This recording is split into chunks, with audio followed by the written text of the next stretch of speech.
Hi, I'm Priscilla. I'm Mitwan. Everyone has a story associated with their hair, whether you try to maintain your mane or try to get rid of it. We've written 2 pieces that reflect the trials and tribulations we have with the dead cells in our head. Hair cancer, an unfounded fear. Excerpt. Since I was little, I was afraid that I had a variety of ailments ranging from early death by chickenpox to hair cancer.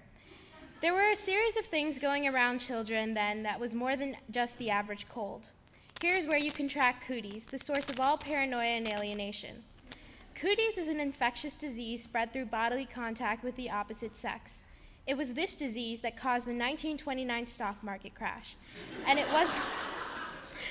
wasn't long before it went from cooties to cancer.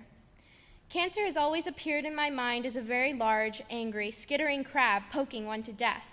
If one had lymphatic cancer, I imagined the crab inching around their lymph and continuously saying, ha-ha. And as all sensible people know, this crab had a mustache and a vaguely French/Spanish accent saying, ha-ha. I blame most of this irrational fear on schooling. In health class, we watched a hard video on the consequences of smoking. You would think that the video wouldn't get graphic, but no, PBS had to go there. The man in question had smoked since he was 15, and he was talking to us with no throat, no fingertips, no tongue, and no lips, and no hair. The large crab had chopped them off with his claws. It terrified the crap out of us. If you search cancer on Wikipedia, you will get to see what a large invasive ductal carcinoma in a mastectomy specimen looks like. Basically, a giant ham with a large purple brain tumor growing out the side of it like it's waiting to pop out with a gotcha phrase. I don't smoke, but I did start to lose my hair.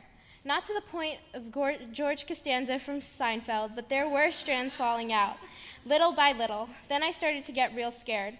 There was one thing in common with all cancer patients. They had no hair. The angry crab had come with its claws ready. Ha-ha! Before I knew it, I was going to be the poster child for hair cancer. I never thought that hair was such a great thing. Some people have too much. We deem them as furry. Some too little. I looked in the mirror and I wondered what I was going to look like with no hair. Nobody on Disney Channel is bald. Natalie Portman had pulled it off, but hey, she's Natalie Portman. I decided if I was going to go bald, I would go bald on my own accord. I mean, it's just sad watching the progression of balding in Prince William's scalp. I decided I needed to shave my head.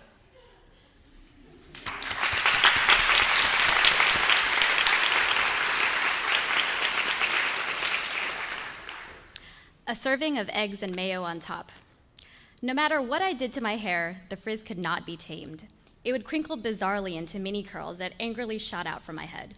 I brushed and blow-dried aggressively and slathered on hair glosses and gels, but that only did so much. I was about to begin 8th grade and needed to unlock the secret to perfect hair.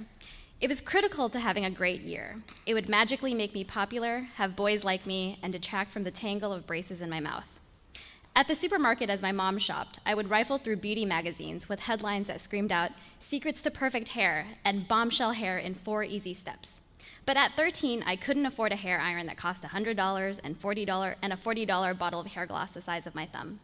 One day, I came across an article called "Homemade Recipes for Incredibly Smooth, Gorgeous Hair," where one girl described a concoction made of egg yolk and mayonnaise. The fatty acids in the mayo would serve as a super hydrating conditioner.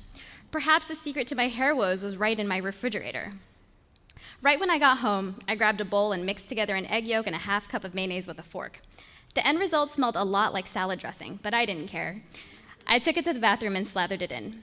I thought my hair looked pretty good after I washed it off. There were still a few flyaways, but most of the frizz was tamed. I was ecstatic. For years, I would spoon out mayo and crack raw eggs into the Pantene Pro V bottle. Looking back, it was pretty disgusting. But I ended up having a good 8th grade year. I can't remember when I stopped using the mayo egg conditioner. Maybe it was when I found other hair techniques that worked, or maybe it was after I gained a few more years of wisdom and realized that hair and looks were something on the surface, and not worth scrambling eggs into your hair and smelling like salad dressing.